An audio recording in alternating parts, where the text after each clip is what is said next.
الله الرحمن الرحيم.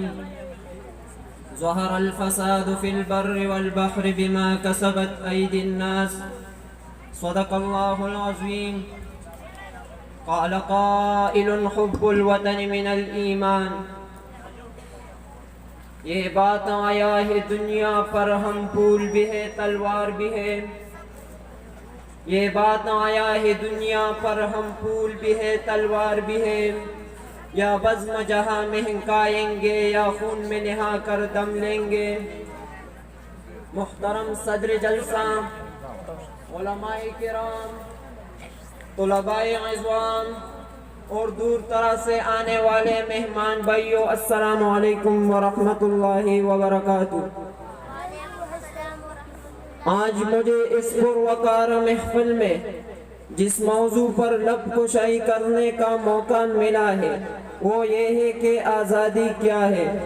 معزز سامعین، 14 اگست 1947 کو پاکستان ایک آزاد ملک کی حیثیت سے دنیا کے نقشے پر ابھرا. یہ وہ تاریخی دن ہے جس میں پاکستان کا قیام عمل میں آیا. لیکن شاید نئی نسل کو معلوم نہ ہو کہ اس آزادی کے لیے مسلمانان ہند نے کتنی قربانیاں دی تھی.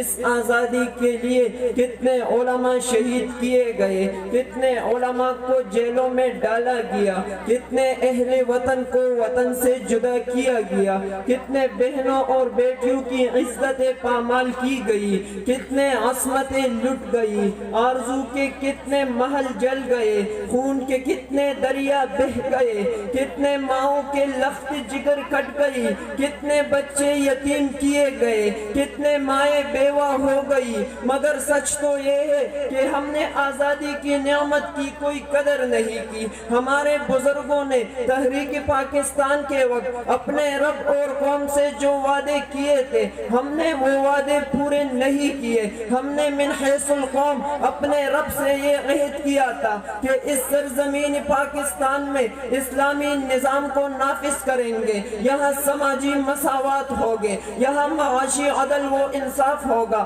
یہاں اسلامی اخوت ہوگی، یہاں انسانی حقوق کا تحفظ کیا جائے گا، مسلمانوں کی عقیدہ ختم نبوت کا تحفظ کیا جائے گا، ناموس رسالت کی چوکیداروں کا تحفظ کیا جائے گا اور گستاخ رسول کو سزائے موت کی سزا دی جائے گی. معزز سامعین، اور ہم نے یہ نعرہ لگایا تھا کہ پاکستان کا مطلب کیا؟ لا الہ الا اللہ. ہم نے یہ عہد کیا تھا کہ ہم کشکول گدائی توڑ ڈالیں گے لیکن اللہ کے علاوہ کسی کے سامنے ہاتھ نہیں پھیلائیں گے. لیکن دل پر ہاتھ رکھ کر صحیح صحیح بتائے کہ ان وعدوں میں کون سا ایسا وعدہ ہے جس کو ہم نے پورا کیا. کیا وہ وعدہ یہ تھا کہ 71 سال کے بعد بھی پاکستان میں اسلامی نظام نافذ نہیں ہو سکا؟ کیا وہ وعدہ یہ تھا کہ ہمارے شریفوں کو دبایا جاتا ہے، ہمارے علماء کو شہید کیا جا رہا ہے، ہمارے مدرسوں کے طلباء و طالبات کو تنگ کیا جا رہا ہے؟ اے ہمارے حکمرانوں، کیا وہ آزادی یہ ہے کہ ہم ماں بہن کا فرق مٹا دے، ہم فحاشی کو عام کر دے، چوری اور ڈاکہ زنی برسر عام کر دے، شراب نوشی اور زناکاری علل اعلان کر دے؟ جناب والا، کیا وہ آزادی یہ ہے کہ ہمارے آقا نامدار حضرت محمد مصطفیٰ احمد مجتبیٰ امام الانبیاء خاتم النبیین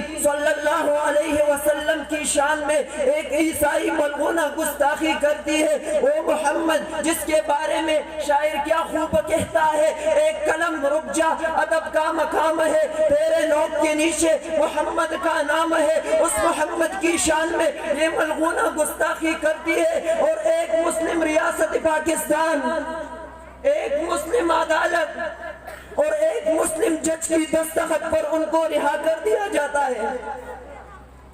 ہمارے ملک چلے یا وہ صدا برسات رہتی ہے، کبھی بادل برستے ہیں کبھی آنکھیں برستی ہیں. وہ میرے ہم نشی چل کہیں اور چل، اس چمن میں ہمارا گزارا نہیں.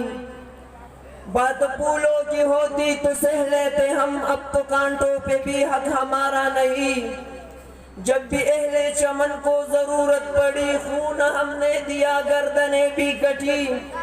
پھر بھی کہتے ہیں ہم سے یہ اہل یہ چمن ہے ہمارا تمہارا نہیں۔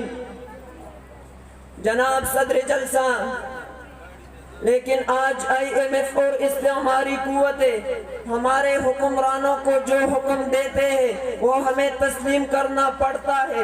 کبھی کہتے ہیں کہ دینی مدارس کو بند کر دو، کبھی کہتے ہیں کہ علماء کو شہید کر دو، اور اس سے بڑھ کر آج امریکہ اور انڈیا نے کہا کہ ہم اس سرزمین پاکستان کو ختم کر دیں گے۔ مگر اے امریکہ تو بھی سن لے، اے انڈیا تو بھی سن لے کہ یہ پاکستان کسی کھلونے کا نام نہیں ہے جس کو تم توڑنا چاہو گے تو وہ ٹوٹ جائے گا۔ یہ پاکستان کسی افسانے کا نام نہیں ہے جس کو تم مٹا دو گے تو وہ مٹ جائے گا۔ یہ پاکستان کسی عمارت کا نام نہیں ہے جس کو تم گراؤ گے تو وہ گر جائے گا۔ اس لیے تو میں کہتا ہوں کہ جو ملک آزاد ہوا ہو لا الہ الا اللہ کے نام پر اور اس پر شہیدوں کا خون لگا ہو تو اسے کوئی بھی قیامت تک ختم نہیں کر سکتا۔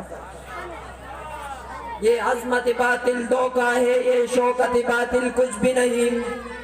مٹی کے کھلونے ہیں سارے، یہ ظلم کے لشکر کچھ بھی نہیں۔ اللہ سے ڈرنے والوں کو طاقت سے ڈرانا مشکل ہے۔ جب خوف خدا ہو دل میں تو یہ کیسر و کسرا کچھ بھی نہیں۔ وما علینا الا البلاغ المبین۔